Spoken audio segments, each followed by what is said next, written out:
간략하게 종합적으로 브리핑을 드리겠습니다. 먼저 이번 방문을 통해서 한중 양 정상 간의 돈독한 우위와 신뢰 구축을 바탕으로 한중 관계의 새 시대를 열었습니다.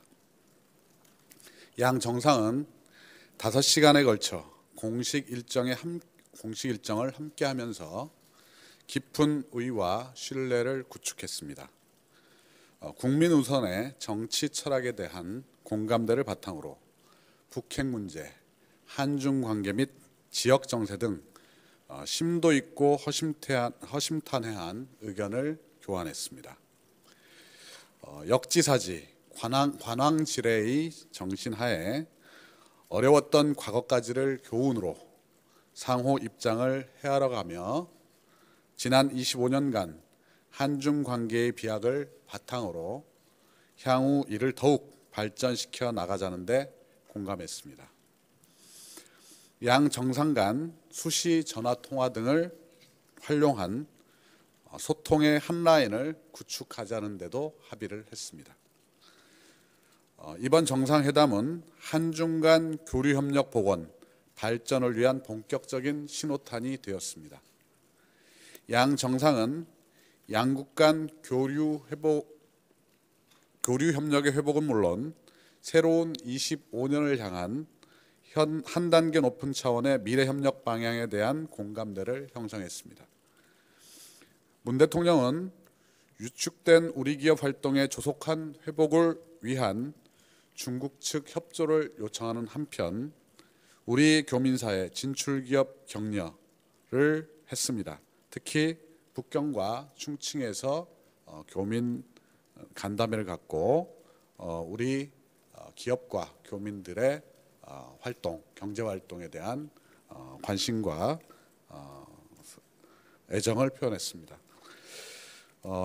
또 양국 간 위축되었던 교류 협력 체계 복원에 합의하고 실질 분야 강화, 발전을 위한 3대 원칙의 공감대를 형성했습니다. 한중 경제장관 회의 등 77개 국장급 이상 정부 부처 간 협의 채널의 전면 재가동, 한중 산업협력단지 조성, 한중 FTA 서비스 투자 후속 협상 개시 등을 통한 경제협력의 제도적 기반 강화에 합의했습니다. 양국 간 유사한 국가비전, 성장 전략의 교집합을 토대로 양국 국민들이 체감할 수 있는 실질 협력을 추진하고 미래 성장 동력을 함께 마련하는 데도 합의했습니다. 또 미세먼지 저감 등 환경, 보건, 교육, 과학, 에너지, 지방정부 협력과 빅데이터, 인공지능, 5G, 드론, 전기차 등 4차 산업혁명에 있어서도 협력을 하기로 합의했습니다. 우리 신북방, 신남방 정책과 중국의 1대1로 구상 간의 연계를 통해 양국 기업의 제3국 공동 진출, 슈퍼그리드 등 영내 거점 협력 사업 적극 추진에도 또한 합의했습니다. 기존 경제, 통상, 사회, 문화, 인적 교류 중심의 협력을 정치, 외교, 안보, 의회, 지방 간 협력 분야로 확대키로 하고 향후 외부 갈등 요인에도 흔들림 없이 발전할 수 있는 견고하고 성숙한 관계를 구축함으로써 진정한 의미의 전략적 협력 동반자 관계로 발전시키기로 합의했습니다. 사드 관련 우리의 원칙적 입장을 견지한 결과 세 번의 정상회담 중 사드와 관련된 발언이 가장 간략하게 언급이 됐고 또 미래지향적인 기조를 견지하자는 데도 의견이 일치했습니다. 시 주석은 13일 발표 수준에서 중국 측 입장을 간략히 설명했습니다. 세 번째로 한반도 동북아의 평화 및 공동 번영의 기반을 구축했습니다. 11월 1일 대통령 시정연설에서 제시한 5개 원칙에 입각한 한반도 평화 및 공동 번영 실현을 위한 우리의 외교적 기반을 공고화했습니다.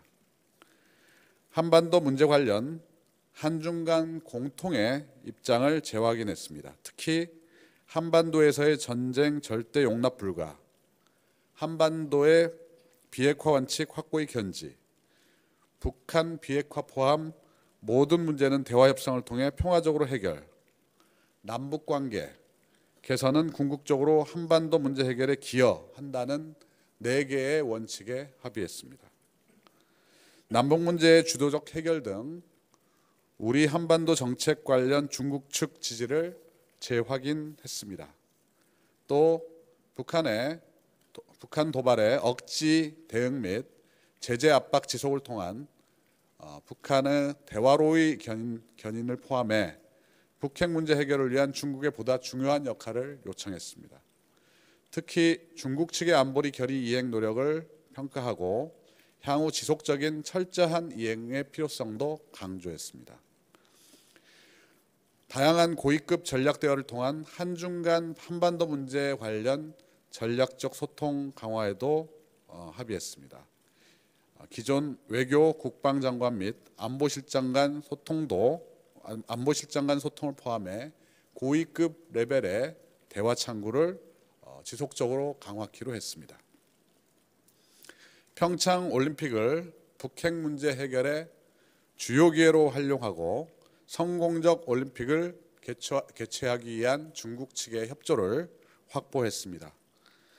평창 올림픽까지 한반도 상황의 안정적 관리뿐만 아니라 대화에 대한 기대감을 기초로 북핵 문제 해결의 중요한 기회로 삼기 위한 중국의 적극적 역할을 당부했습니다. 북한의 평창 올림픽 참석을 위해 공동 노력키로 했고 시진핑 주석의 평창 올림픽 참석을 적극적으로 추진키로 했습니다. 또 2018년 평창 동계올림픽과 2022년 베이징 동계올림픽의 성공적 개최를 위한 상호 방문의 해 지정을 적극 검토키로 했습니다. 리커창 총리는 평창 동계올림픽을 계기로 많은 중국민들이 경기 관람이나 관광을 위해 한국을 찾을 것이라고 언급했습니다. 네 번째는 양국 국민 간 달라진 한중 관계 체감 및 우호 관계의 저변 확대입니다. 중국 여론은 난징 대학살 추모일을 계기로 우리 정부 차원의 첫 애도 표명과 최초 충칭 임정청사 방문 등 한중 공유 역사의 재조명에 대해서 적극 호응했습니다. 아울러 이를 계기로 중국 내 국내 독립사적지 보호를 위한 중국 측의 협력을 확보했습니다. 특히 충칭시 광복군 총사령부 복원 사업을 신속히 재개키로 합의하였습니다. 중국 국민들은 서민식당, 유리창 등 방문을 통해 방중을 계기로 중국 서민들에게 우리 대통령이 다가가고 중국 문화를 체험하는 일정들에 대해 긍정적으로 반응을 했습니다. 방중을 계기로 한중 공동의 수교 25주년 기념 문화행사 개최, 인문유대 촉진위원회 강화 등을 통해 양국 간 우호 정서 확산을 위한 분위기를 조성했습니다. 이번 대통령 동행 취재 과정에서 안타까운 일도 있었습니다. 대통령을 수행한 기자의 폭행 사건은 우리 정부 폭행 사건에 대해 우리 정부는 중국 정부의 신속한 진상규명과 책임자 처벌을 촉구했습니다. 부상당한 언론인의 신속한 쾌유를 빕니다.